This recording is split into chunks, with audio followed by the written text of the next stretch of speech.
Stepping up their challenge to run a Grand Prix, Thamesdale Motorcycle Club ran their first international event on Sunday, May the 26th. Continued track improvements will no doubt see this hard-working club get their opportunity soon. Top British 500 GP competitors turned up to ride with a sprinkling of international riders. We took this opportunity to speak to one of them, 3 times world champion George Jobet. George Jobet, we welcome you to England. Thank you. At 30 years of age, first international in England. Yeah. Where do you find the enthusiasm to come over for an international? I'm gonna explain you why. You know, I race now.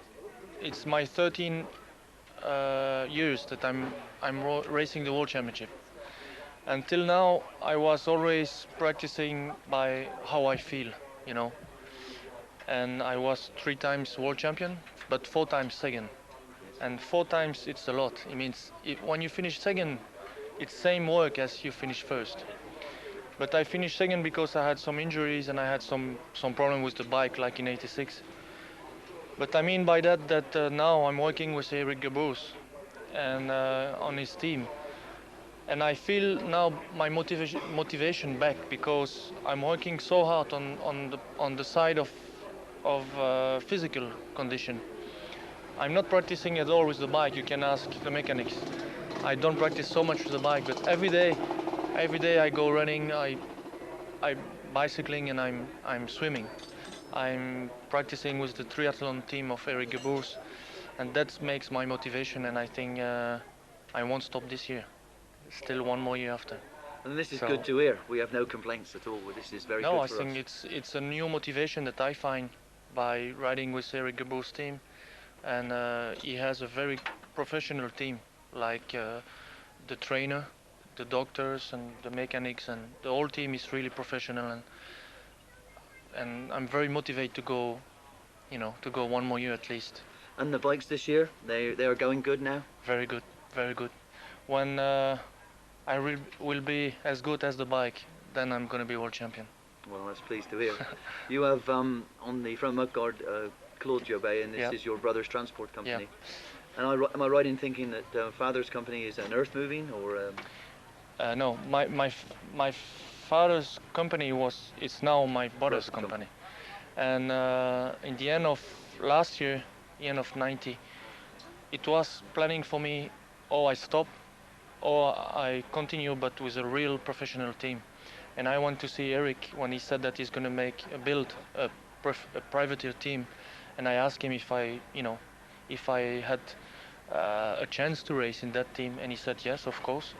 And then I talked with my family, and my brother say, if you're sure to have good bikes, then I'm going to sponsor you. So in 2 days it was done. With Eric and I, the press always try to build us each against, you know, each other.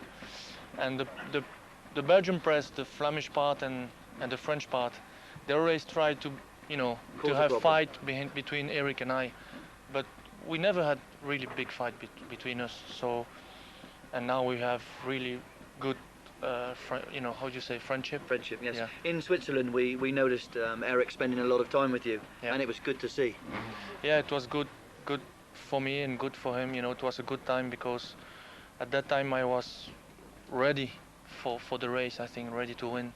And I had the best time in the time practice, but then Eric told me that I had to be quiet because it was the first GP and everybody was so exciting to win. So he said, please go but quiet, because if you go maybe too fast, you're gonna crash and maybe hurt yourself. And then that was happened to David, the first moto, first heat. So when I saw David on the ground, I realized that Eric was right. So I was just running quiet. And are we going to see Eric Gabous ride at all? Not this year, I think. He's not. He has no motivation to ride again this year, at least. Maybe in the winter time, I don't know. He's really busy with his business now. Well, we wish you luck in 1991, and we do enjoy watching the Belgians ride, and we thank you for coming over here. Thank you. Thank you, George. Well, there is George Job, number 3 on the Honda. As the rest of the riders, Mark Banks, number 14. Soren Mortensen, the Dane, number 17. There's Jeremy Watley, number 10. And Mervyn Anstey, number 2 on the ES Honda, as the rest of the riders fill in the available places behind the start gate. We should have this first international race away. Boards up, we're waiting for the gate to drop. It does, they're away, and we've got a few riders stuck there on the line. It's Jobé that dives out there in the lead. Georges Jobé, the 3-times world champion, has the lead at the moment. But I wonder, quite a few of those gates didn't appear to drop. They come down to the bottom in the valley for the first time. It's Jobé out there, but we're seeing the flags begin to wave, and Jobé backs off the power. Yes, indeed, I'm sure Georges Jobé will be very unhappy about that. They line up for the second time. And a couple of gates appear to have dropped, and, well, that's the only 2 or 3 that have dropped. 1 or 2 riders have made the dash, but I feel sure they'll be brought back to the line for start 3 of this race. And the starters' orders, we're waiting now. Will that gate drop? And it does, they're away. And it's Anstey, Mervyn Anstey, number 2, that's taken the whole shot. That's Stewie Coyle on the inside, but Anstey has it round the top left-hand. They drop off down the hill for the first time. Malin is in close attendance in about 3rd. Thorpe is there as well, and so is Jobé. But it's young Mervyn Anstey that's away on the ES machine in the lead. Disappear down the valley for the first time. There's Anstey. It's Soren Mortensen, the Dane, number 17, and Paul Malin, just look at him over the tabletop. Clears the tabletop on the Works 500, and Paul Malin, that's whole shotted him through under Mortensen, and he moves up to 2nd. We're going after Anstey, and looks at it, Jobé stopped. He's either stalled it or forgotten to turn his petrol back on, but just look at Malin now, going for the lead past Anstey. Up the hill they come. Has he got him? Yes! Paul Malin, the 19-year-old Derbyshire rider, taking the lead from Mervyn Anstey. Well, there's a right old tussle going on here. That's Paul Cooper, number 40, has dumped the Husqvarna machines provided to him at the early part of the season in favour of the Yamahas. He's giving Matt Bates, number 18, a real hard time out there. But the question we ask ourselves is, where is Jobé? There he is. He didn't give up. We expected him maybe to pull off, but oh, that was painful. Too many times doing that today, George, and you'll go home with a high voice for sure. But he's staying in the race and he's pulling through, which is good to see. There's Greg Hansen, 29. He's having a good day so far. Up to 3rd. Oh, he really has got that Kawasaki. Look at Jobé going after Banks. Georges Jobé from dead last, up through the field. He's in the top 10 now. When he gets past Mark Banks, that'll move him up all somewhere into around 8th position. And he does. Banks, the TK Landscapes supported KTM rider. Stewie Coyle there with Jeremy Watley, number 10, right behind him. Watley, another rider that got a poor start. And it's nice to see Jeremy Watley regaining some of his fitness after breaking his wrist at the Swiss 500 GP. He's found a way through on the inside, so that's Watley up 1 place and Stu Coyle down 1 place.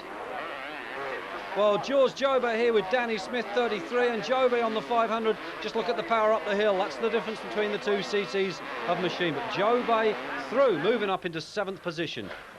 And race leader, number 4, the 19-year-old Derbyshire-based lad, Paul Malin.